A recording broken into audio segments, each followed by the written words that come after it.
Buenos días, buenas tardes o buenas noches, o a la hora en la que nos esté escuchando. Otro capítulo más, otra semana más en The World Podcast, su podcast preferido de fin de semana. Y estamos aquí con Salomé. Saluda, Salomé. Hola, buenas noches. Buenas noches. Bueno, yo digo buenas noches, pero sí, buenos días, buenas tardes, buenas lo que sean. Y su presentador Dagres, que les venimos a traer otro capítulo. Y este capítulo es referencias, guión y dibujo. ¿Y de qué vamos a hablar en este capítulo, Salomé? Hoy vamos a hablar sobre... sí, dijiste referencias, ¿verdad?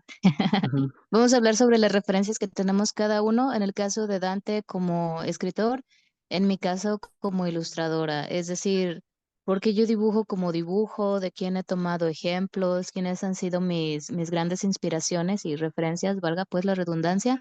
En el caso de Dante, ¿con quiénes empezaste, quiénes te introdujeron al mundo de la escritura? De eso va a hablar el podcast de hoy. Claro que sí, ya estamos en otro capítulo más. Bueno, vamos a empezar uno y uno, ¿no? Ok. Primero las damas, por supuesto. Gracias. Qué caballeroso.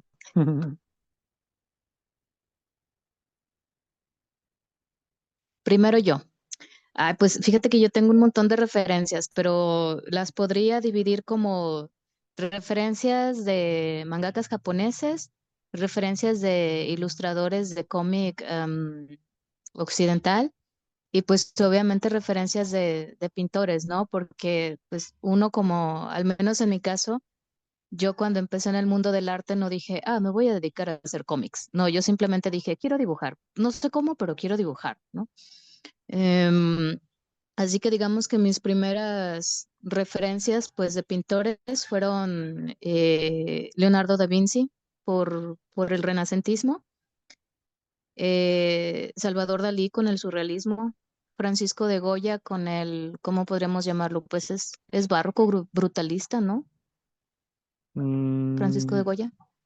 Francisco de Goya no Ah, fue barroco. no, es claro, no, es claroscuro. A ver, déjame googlearlo porque ya se me olvidó. Sí, creo que es más claroscuro. Oye, sí, es,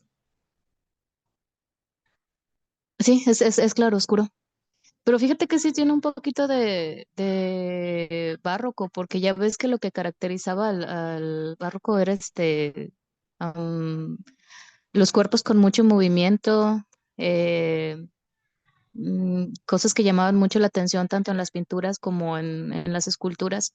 Entonces yo creo que sí tiene un poquito ahí, más que nada en el uso de la anatomía. Por ejemplo, en Saturno devorando a sus hijos, ¿no? Que es mi pintura favorita de él. Bueno, es que Eh, el barroco se caracterizó por encimar las imágenes. ajá, y Algo es algo barroco que, es la Venus, la pintura más famosa de Venus, que tenía un chingo de sí, cositas que no le daban sí, mucho a la sí imagen también. principal. Mientras que Goyo sí fue claroscuro porque utilizaba la oscuridad para que nosotros nos enfoquemos en lo En que los quería ver. personajes tienes toda la razón. Ujú. Y fíjate que otras de mis dos, digamos que están así como que en la cúspide que dijera yo, me hubiera gustado conocerlas, pues eran Leonora Carrington y Remedios Varo, que hasta donde sé, o al menos lo que nos explica Wikipedia y todo lo que podemos encontrar en internet, eran súper amiguis. Sí. Siempre Sí, hasta se perdió un proyecto que se quería hacer de que una dibujara un personaje del otro con un estilo así, entre ajá. las artistas de Dego, sí. Sí, entonces digamos que sí, en mis inicios como artistas, ellos fueron mis principales, sí, mis primeras inspiraciones que dije yo, me gusta este pintor, me gusta el estilo el estilo, ay, ¿cómo se llama la otra cosa? La técnica que utilizaban y las temáticas. En el caso de Leonora Carrington y Remedios Varo eran las temáticas muy fantasiosas y luego, siempre me confundo, ¿quién era la que le metía referencias de alquimia? ¿No? Creo que Era, Remedios. sí, ¿verdad? Sí, Es que, o sea, porque para quien no sabe, estaban tan juntos. hay una pintura que se inspiró Miss Gatito Sí, en un personaje que le daba de comer a a la luna, pero ahí en forma alquímica, ¿no? Que la luna siempre fue sí, utilizado por los alquímicos como un símbolo y hasta una temporada para hacer pues cierta alquimia, lo que hoy se conoce como la química moderna, ¿no?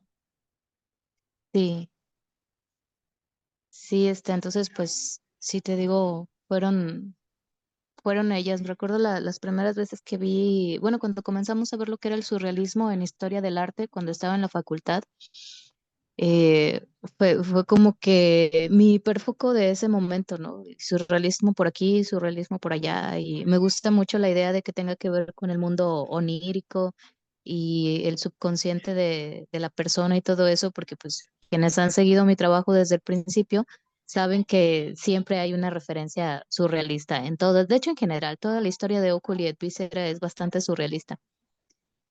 Y sí, sí recuerdo las primeras obras que llegué a ver de... Primero fue como que Salvador Dalí, ¿no? Porque todos pensamos que, ah, sí, Salvador Dalí, surrealismo, el padre del surrealismo, pero ya cuando te metes de lleno, ya cuando te metes de fondo, dices, ay, no es cierto, sí hay muchos otros artistas. Hay muchos, pero yo creo que hay muy pocos conocidos en el público en general. Sí, Creo que nos hace falta más una materia de apreciación del arte, ándale, sí. algo que De no fuera repente matemática. aparecen cursos así Ah, no, pero en digamos que en la educación básica, que supone que Ah, es sí, básica, lo único bueno es de que antes en los libros de español estaban los dibujos de todo el compendio nacional gratuito, ¿no? Estaba de hecho una sí, pintura de Remedios Varo en un libro de geografía.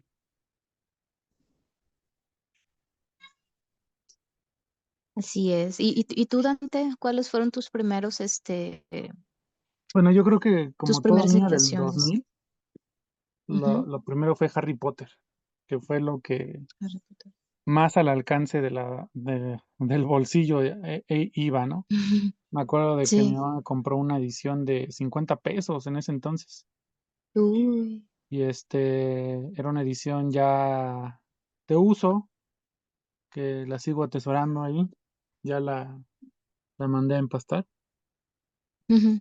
Y que fue un libro, ese libro lo tuve durante años, o sea, no nos alcanzaba para comprar los demás, o sea, era una saga enorme y no Sí, todos estaban tan económicos. Entonces, este fue mi primer acercamiento. Ya en la preparatoria, hay un libro que se llama Las Torres del Olvido, de un George, no es George Orwell, es un George, pero es australiano, que inspiró ya. mucho de mi ciencia ficción, ¿no? O sea, la ciencia ficción como manera de ver la realidad y analizarla y ver esos pequeños detalles, ¿no? Ujú. Y muy de la mano de la ciencia ficción, pues Julio Verne, ¿no? O sea, los clásicos de Julio Verne. Julio Verne. Este, También es de mis escritores favoritos. y a mí me encantó mucho 20.000 leguas de viaje submarino. A mí la que más me gusta es la de Viaje al Centro de la Tierra. Ah, sí, esa no la he acabado de leer, esa la empecé. Ahí tengo como 4 libros, 6, una saga de 6. Julio Verne Ujú. escribió un montón, creo que escribió 68 historias y esas, Es- las Yo colecciones que he nada visto más, son así. yo nada más le conozco cuatro. Viaje al Centro de la Tierra, 20.000 leguas de viaje submarino, de la Tierra a la Luna.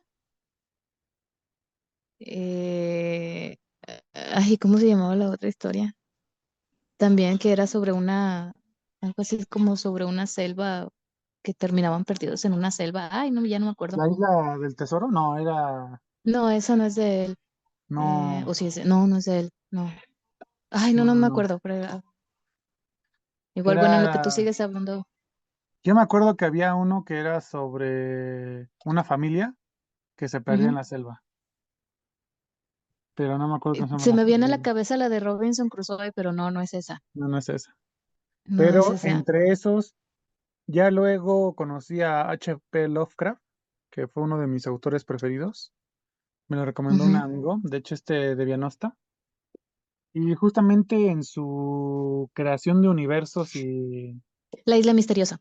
Ah, la isla misteriosa. No, esa no es de él. Sí, sí es de él. ¿Sí? Sí.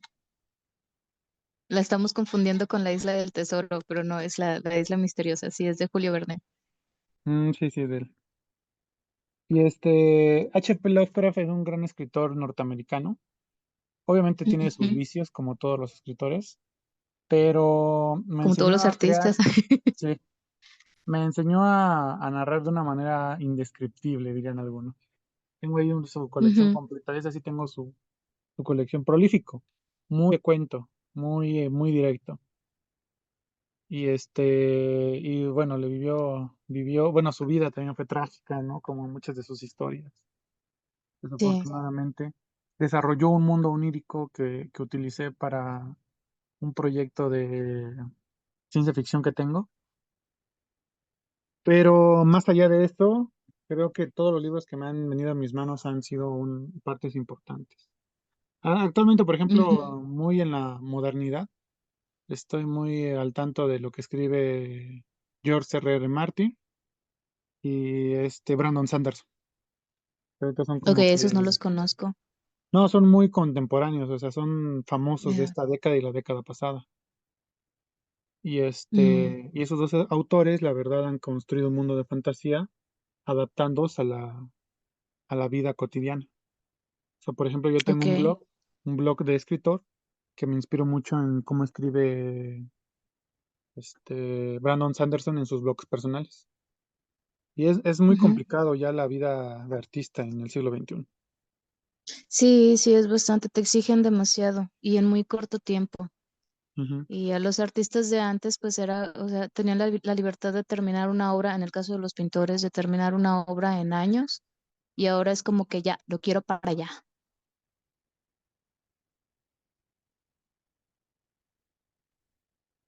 No para allá, pero creo que no entendemos los procesos artísticos. Ujú, O sea, algo que dice Brandon Sanderson es de que desafortunadamente en este siglo que nos tocó vivir, un escritor tiene que mínimo tener una obra publicada o mínimo la mitad de ya terminada entre 1 a 6 meses, ¿no? ujú. Y los otros 6 meses otra novela, ¿no? Por la cuestión económica, por la cuestión de regalías, por la cuestión de muchos factores externos. De hecho, en mis novelas de ciencia Ok, ficción ahorita estoy como muy lidiando con la realidad que ya me invadió mi mundo de fantasía. O sea, por ejemplo, he querido hacer una novela que hable de que hay un ser mágico en el bosque que empieza a ujú, cobrar para que vivas en los árboles. ok, Y cuando no le pagas, pues te corre del árbol, o lo quema, o manda a castores a que te corran, o a pájaros carpinteros.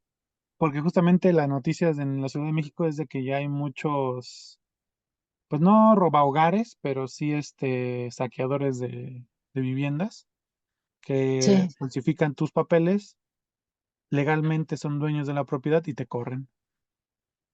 ok. Entonces también la realidad es parte de la fantasía que escribo y la ciencia ficción que escribo. Que siempre lo he visto más como lo que dice Guillermo del Toro. Guillermo del Toro, gran inspiración mía. Viernes. Que dice, la fantasía y la ciencia ficción simplemente son un lente de foco que analizan una parte de la realidad. Y daba el ejemplo de Star Ujú. Wars. Star Wars es la típica historia del bien contra el mal, ¿no? O sea, Sí. simplifica conceptos muy complicados porque en la vida normal no sabemos quién realmente es bueno y quién realmente es malo. Incluso dentro de la maldad siempre hay un poco de bondad y dentro de la bondad siempre hay un poco de, de maldad. O sea, es el equilibrio del yin y el yang. No podemos ser completamente buenos y tampoco del todo malos.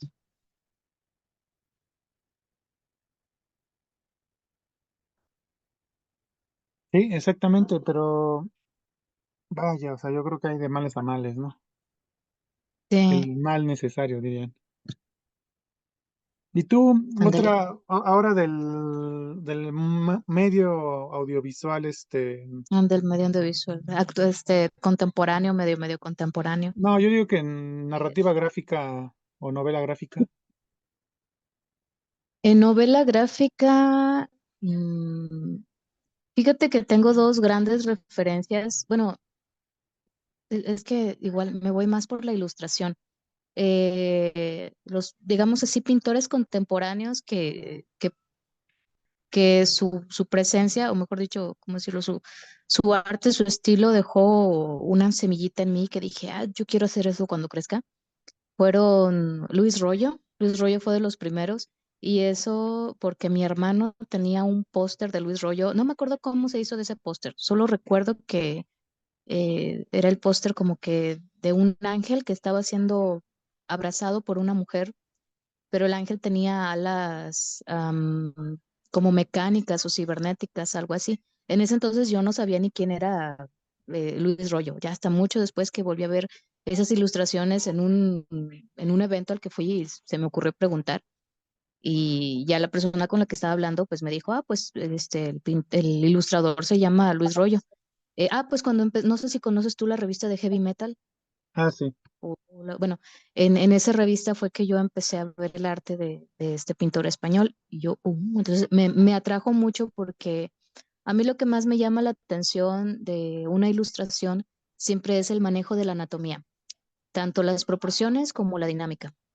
Entonces, Luis Royo se caracteriza mucho por un manejo de la anatomía femenina muy hermoso, muy limpio. Digo, cabe destacar que su estilo es bastante erótico, sin caer en lo vulgar, pero sí, no sé, a mí me encantó cómo dibujaba a las mujeres. Digo, también a los hombres, pero me llamaba más la atención cómo dibujaba la anatomía de la mujer. Luego, junto con Luis Royo, también conocí el trabajo de Victoria Francés, que por cierto a Victoria Francés le perdí el hilo hace algunos años, hasta hace poquito que me dio curiosidad y volví a buscar sus pinturas. Victoria Francés se caracterizaba porque siempre dibujaba vampiros, con un entorno muy gótico, muy,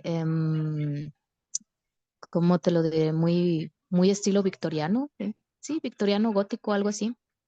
Y las mujeres también, las facciones o sí, los rostros que le ponía a las mujeres me parecían tan bonitos y el que le ponía a los hombres también bastante atractivo, que fue más o menos entre los 2010 cuando estaban así en boga la idea de los vampiros y de todo eso, ¿no?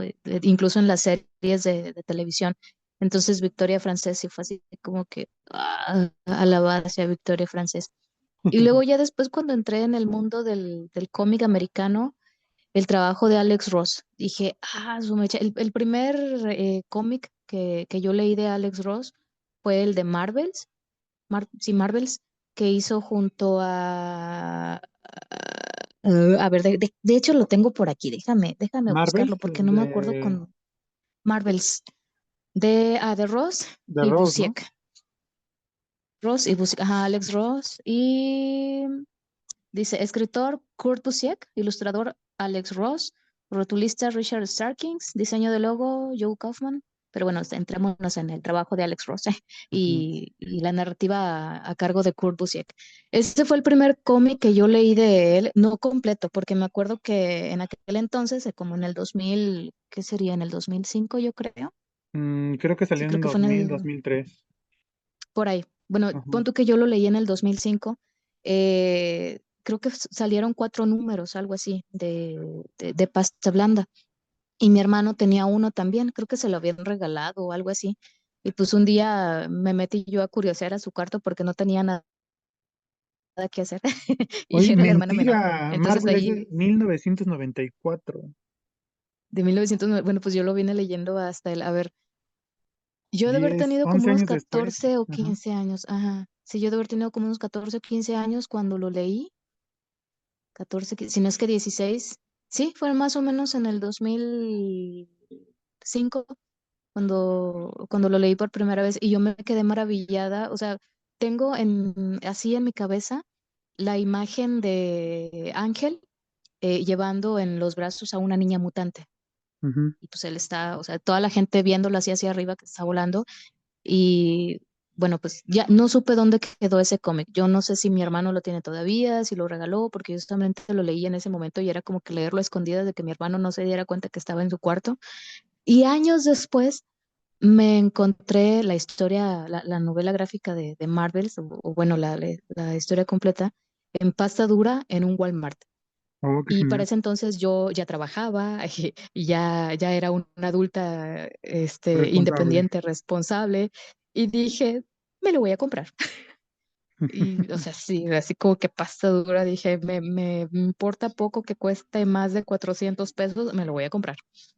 Y pues aquí lo tengo, ¿no? Y me gusta mucho ver que al final del cómic, pues vienen las referencias anatómicas que utiliza Alex Ross, que básicamente era tomarle fotografías a sus familiares, así como que, oye, posa de esta manera, en tal ángulo, y a partir de la fotografía que él tomaba, pues empezaba a dibujar, ¿no? Y me pareció muy, muy bonito. Eso fue, que sería ya como en el 2015, como en el 2017 fue más o menos cuando lo compró. O sea, sí, casi, casi. Exacto. Lo leí 11 años después de que salió y lo tuve en mis manos 11 años después de que lo leí por primera vez. Qué curioso, ¿no? Puta, casi 20 años, ¿eh? Sí. Bueno, te digo, fue Alex Ross. Y el otro que también me llamó mucho, mucho la atención cómo ilustra es Dalibor Talajic, no sé cómo se pronuncia su apellido, Dalibor Talajic, es un croata. Él ilustró para el cómic de Deadpool mata o Deadpool asesina al universo Marvel. No, déjame ver si lo encuentro en internet. Deadpool Kills Marvel's Universe, algo así se llama el cómic. De ese cómic a mí lo que me llamó la portada, a mí lo que me llamó la atención fue la portada, que se encuentran al fondo, déjame ver si encuentro la portada. Está en el Capitán América. No, primero déjame buscar el cómic. Es Deadpool, portada. Ah, de fondo está el Capitán América, Spider-Man, este, creo que es Tormenta, no sé quién sea, y Iron Man, y, o sea, están como que medio rostro gritando. En primer plano está Deadpool sosteniendo la cabeza de Hulk con su katana en la mano derecha, ¿no? Entonces, esa portada a mí me llamó mucho, mucho la atención. Dije, ¡ay, qué hermosa está! De entrada también fue gracias a Dalibur que me empezó a gustar el personaje de Deadpool, Ujú. muchísimo antes de que saliera la película. Y, y pues sí, ellos son ahora sí que hablando de narrativa gráfica, ellos son mis inspiraciones. Ahora sí, vamos contigo otra vez. Creo que algo que me ha encantado de la narrativa gráfica es de que muchas veces la buena narrativa gráfica requiere poco texto, pero con un gran guión es lo que hace la diferencia. Y eso lo digo por Sí, Watchmen, ¿no? Watchmen ha sido una fíjate. inspiración en mi vida, o sea, de cómo escribir, de cómo contar una historia, o sea, la verdad, cómo utiliza el escenario como un, hay texto que te lo da directo y hay subtexto que aparece alrededor de cómo va la historia.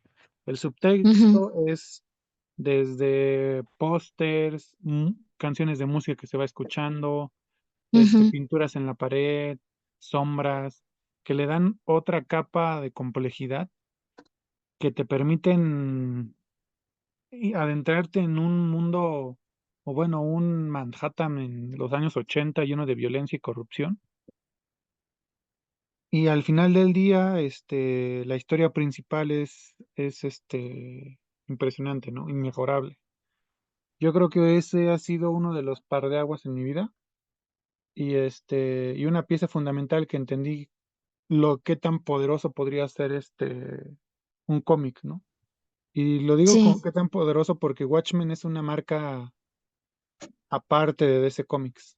O sea, Watchmen es su propia industria. O sea, a la fecha fíjate que, hay ajá, más cómics, universos, series de televisión.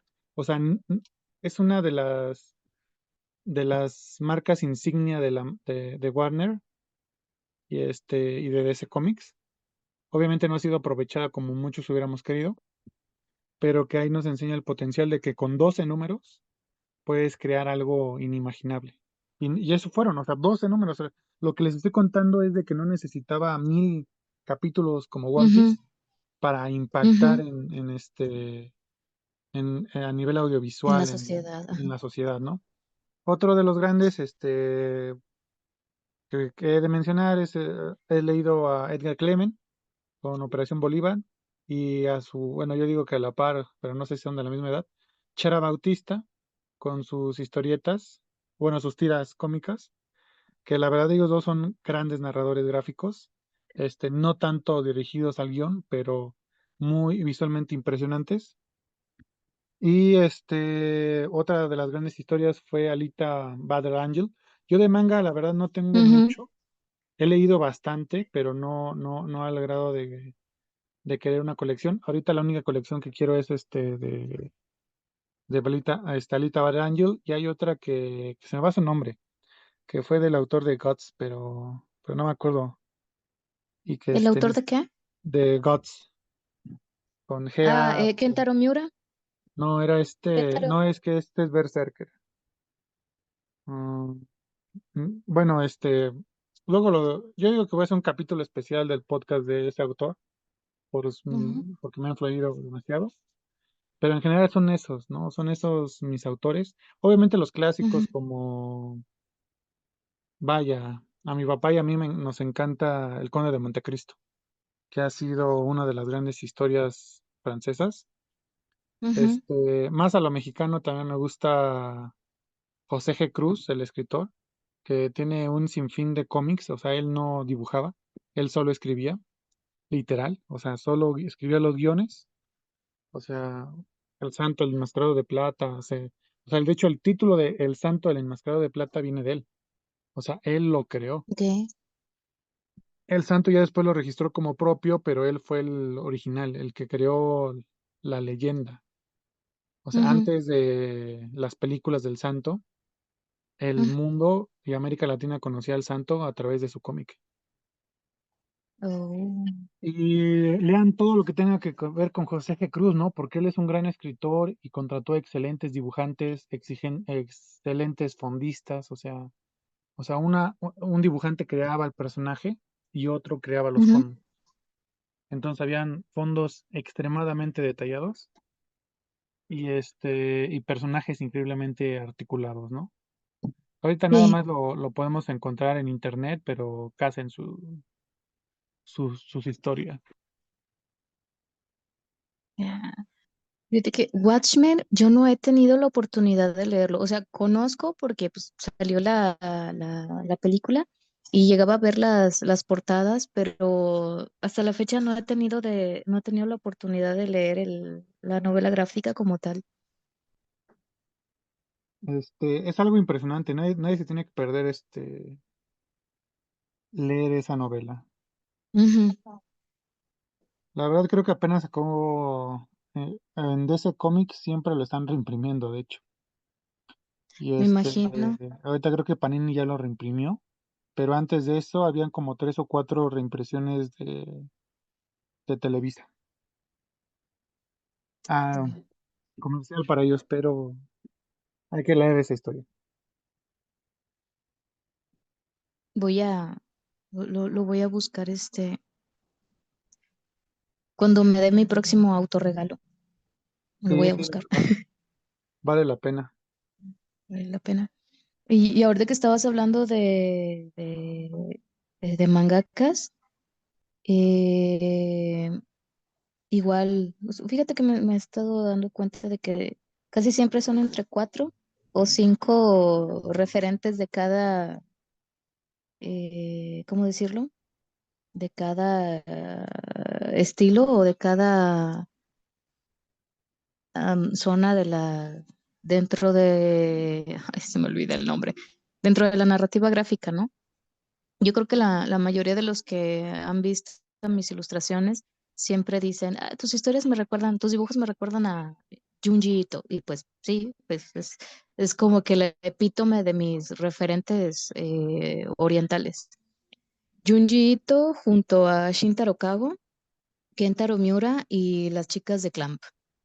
Eh, a las primeras que conocí, pues fueron a las chicas de Clamp, porque no sé si tú te acuerdas que antes se vendían, la editorial Toucan vendía pequeños capítulos de Sakura Card Captor y del Sakura Card Captor, de las Guerreras Mágicas, de Candy Candy y de Sailor Moon, que eran revistas como de 20 páginas aproximadamente y las hojas eran a color. Y me acuerdo que venía un capítulo o una historia de un lado y luego la volteabas y venía otra del otro lado. ¿Tú llegaste a verlas? Sí, llega a verlas. De hecho, hay que recomendar de Tucán, Meteorix 5.8 o 5.9. Meteorix, No he sí. probado. Es una gran historia Sí, esa. Y Tucán sí fue algo este, memorable, ¿eh? La verdad, fue una pérdida enorme su quiebre. es que tocan, pues Fue mi fue infancia. una editorial, sí, fue nuestra infancia, nuestra adolescencia. Fue quien a muchos nos introdujo en el mundo del cómic y, bueno, perdón, del manga japonés, eh, por esas pequeñas libretas, porque fueron los primeros que se animaron a sacar libros para colorear o libros de actividades de Digimon. Me acuerdo que salía uno cada mes. Hace poquito yo me encontré con uno que no estaba ni terminado. Se lo di a mi hijo y mi hijo se quedó así como que, ay, bien, bien emocionado. Y le dije, tenía más, pero pues se perdieron en la mudanza. Sí. También me acuerdo que sacaban de Sailor Moon, de las guerreras mágicas, igual, o sea, sí, de las historias, de los animes que estaban en boga en ese momento, de los Caballeros del Zodiaco también sacaban. Toucan también fue de las primeras editoriales en sacar álbumes de estampitas. Em, ¿Qué otra cosa llegó a sacar Toucan? Las primeras revistas de dibujo, creo, No, esas que sí no también las Tucán no sacó las vi. este. ¿Fue dibujarte? No, ¿verdad? Es que creo que sí. Sí, es que A luego ver, dibujarte ya tuvo un buen de dueños. ajá, déjame ver. Aprovechando que estoy aquí en la editorial Token. Según yo, sí, sí,